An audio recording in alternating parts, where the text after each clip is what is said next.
పశ్చిమ బెంగాల్లోని బుర్ద్వాన్లో జరిగిన పేలుడు వ్యవహారంలో తీగ లాగితే డొంక కదులుతోంది. దీపావళి నేపథ్యంలో దేశవ్యాప్తంగా పేలుళ్లు జరిపేందుకు ఉగ్రవాదులు కుట్ర పన్నినట్టుగా ఎన్ఐఏ తేల్చింది. ఈ మేరకు పేలుళ్ల కోసం దోపిడీ సొమ్మును కూడా వినియోగించినట్టు నిర్ధారణ అయింది. కరీంనగర్ జిల్లా Choppadandi state bank of India bank బ్రాంచ్లో చోరీ చేసిన సొత్తును ఉగ్రవాదులు బాంబుల తయారీకి వినియోగిస్తున్నట్టు జాతీయ దర్యాప్తు సంస్థ అధికారులు గుర్తించారు.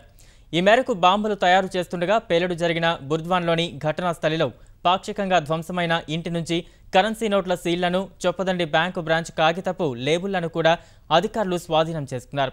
దీనికి సంబంధించి ఎన్ఐఏ అధికారుల బృందం బ్యాంకుకు వెళ్లి సీసీటీవీ రికార్డులను కూడా తీసుకువెళ్లి విచారణ చేస్తోంది.